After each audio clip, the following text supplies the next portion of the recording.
નમસ્તે મિત્રો, હું છું સિદ્ધાર્થ છાયા.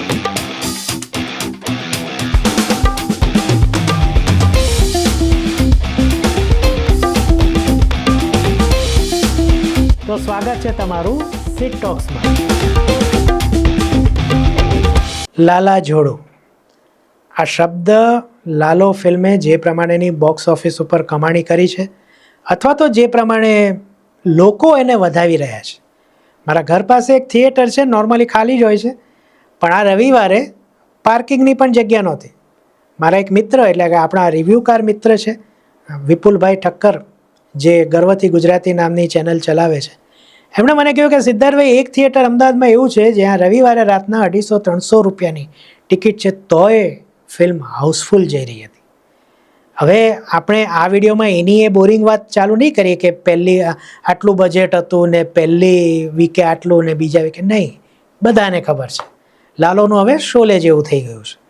પણ આજે આપણે વાત કરીશું એવા લોકોની જેમને કોઈ પણ સફળતા, હું ફક્ત ગુજરાતી ફિલ્મોની વાત નથી કરતો, કોઈ પણ સફળતા પચતી નથી અને એમને જેને કહેવાય ને કે દૂધમાંથી પોરા કાઢવા હોય છે. આ જે થંબનેલ છે એમાં મેં લખ્યું છે કે દૂધ પાકમાં મીઠું નાખવાની વાત છે. તો એવા લોકો વિશે મારે વાત કરવી છે. નમસ્કાર, હું છું સિદ્ધાર્થ છાયા અને સિટ ટોક્સમાં તમારું સ્વાગત છે. જો પહેલી વાર આ ચેનલ પર આવતા હો તો ચેનલ સબસ્ક્રાઈબ કરી જ લો, કારણ કે આવી સરસ સરસ વાતો આપણે અહીંયા રેગ્યુલર કરતા હોઈએ છીએ.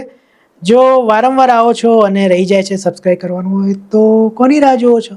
કરી જ દો સબસ્ક્રાઈબ. ચાલો તો વાત આપણે આગળ વધારીએ. તો અમુક પ્રકારના મેં લોકો જોયા જેને લાલાની સફળતામાંથી પોરા કાઢવા છે. તો એને કેટેગરી વાઇઝ આપણે આગળ 2-3 જ છે, બહુ જાજી નથી. એક કેટેગરી એવી છે કે મને તો ના ગમી, મને તો કંટાળો આવ્યો.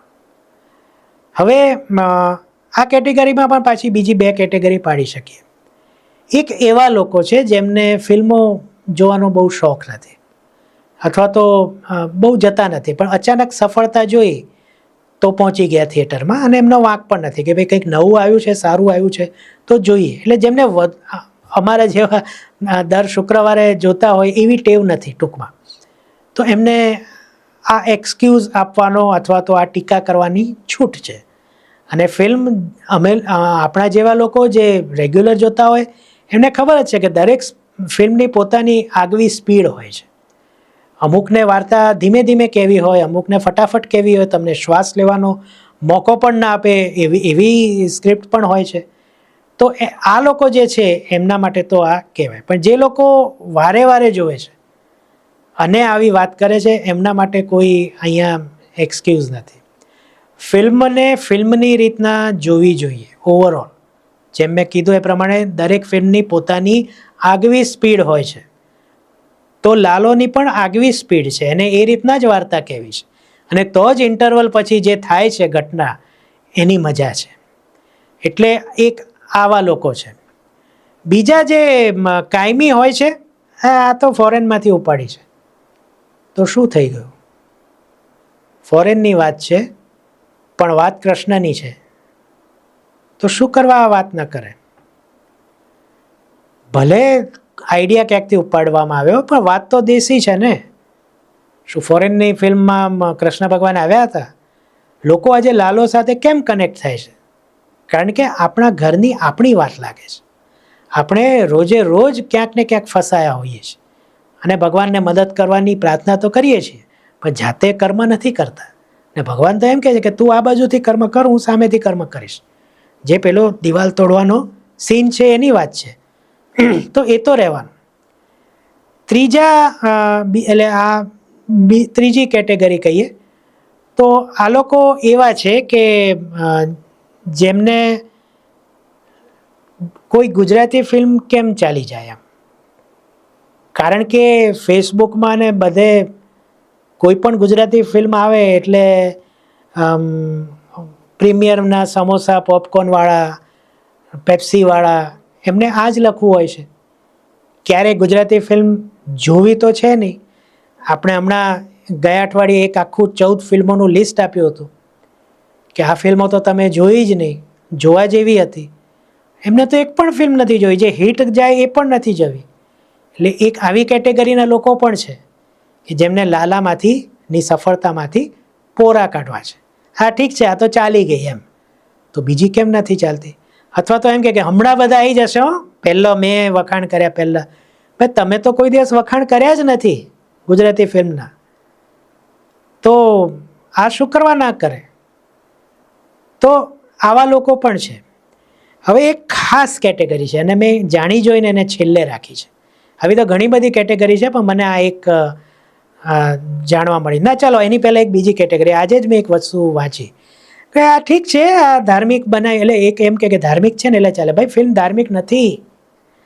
ફિલ્મ તમે બરાબર જોઈ નથી એટલે તમને ફક્ત ધાર્મિક લાગે છે, પણ ધાર્મિક છે ને એટલે ચાલી ગઈ. ગુજરાતના લોકો તો બહુ ધાર્મિક ને એટલે. પણ ભાઈ મારા, આ ફિલ્મ ધાર્મિક નથી. હા, તો ધાર્મિક છે ને એટલે ચાલી ગઈ. બાકી આમાં છે ને તમે પુષ્પા લાવો, ફલાણું લાવો, મિક્સ કરો ને જો તમે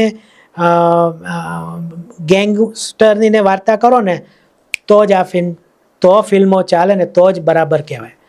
બાકી આ તો સમજે આવે. વિક્ટર 303 આવી ગઈ જાન્યુઆરીમાં, તમે જોઈ હતી? એ પેલા વિડીયોમાં પણ મેં કીધું હતું કે આ ફિલ્મ જોવા જેવી હતી ને આપણે ચૂકી ગયા. એ ગેંગસ્ટરની જ વાત હતી. એની અગાઉના વર્ષે સમુંદર ફિલ્મ આવી ગઈ. ગમવી ના ગમવી જુદી વસ્તુ છે, પણ એ ગેંગસ્ટરની જ વાત હતી. તમે જોઈ હતી? નહોતી જોઈ. હવે અમુક જેને કહેવાય ને બળતણિયા સ્વભાવવાળા લોકો, એ કમ્પેરિઝન કરવા બેસે. ગઈકાલે, એટલે જ્યારે વિડીયો હું શૂટ કરી રહ્યો છું એના આગલા દિવસે, લાલોએ ચાલ જીવી લઈએનો રેકોર્ડ તોડી નાખ્યો. સૌથી વધુ બોક્સ ઓફિસ કલેક્શન કરનારી ફિલ્મ તરીકે. તો અમુક લોકો આવી પડ્યા કે જો 2019માં આવી હતી ને કે 17માં આવી હતી, 2017માં આવી હતી, તો એ વખતની ટિકિટનો ભાવ અને આજની ટિકિટનો ભાવ, અભી તો રૂકો, એ તો નવી વાત છે. એક ભાઈ દેશરે જોયા દાદા પરદેશ જોયા ને લઈ આવ્યા, કે એના ટિકિટના ભાવ ને આજના ટિકિટના ભાવ ગણો ને તો એ તો 100 કરોડની ફિલ્મ હોય. સિમિલરલી કદાચ ચાલ જીવી લઈએ માટે પણ આવું. પણ શું કામ ભાઈ? લાલો લાલો છે, એ અત્યારે આવી એમાં એનો વાંક?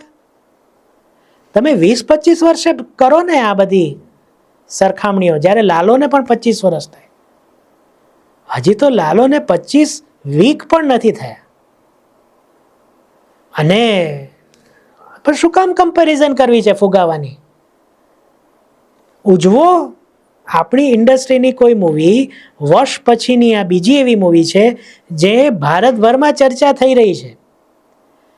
જે હિન્દી ફિલ્મોના રિવ્યૂ કરે છે એ લોકો નોન સબટાઇટલવાળા થિયેટરમાં જઈને ફિલ્મો જોવે છે. હા, લાલો જોવે છે કે ઓલા આ તો શું થઈ ગયું છે ચમત્કાર, અને બધા વખાણ કરે છે. મુંબઈ ને એ રાજસ્થાન ને મધ્યપ્રદેશના અમુક લોકોને જેને ગુજરાતી સમજાય છે એ રિવ્યૂકારો તો સમજીને સરસ કરે છે, પણ જે લોકો ખાલી ભાવ જોઈને ફિલ્મ જોયું છે એ લોકો પણ વખાણ કરે છે. તો ગુજરાતી ફિલ્મ આજે 50-55 કરોડે પહોંચી છે. હુ નોઝ 100 કરોડે પહોંચે, શક્યતા ઓછી છે પણ અશક્ય નથી. જો એ થશે તો આપણે પ્રાઉડ લેવાનું છે. આમ તો આ પેલા લોકો કહે જ છે કે ગુજરાતી ફિલ્મો તો જોવા જેવી હોતી જ નથી. તો આવું કઈ રીતના ચાલશે? અત્યારની ક્ષણને માણો ને.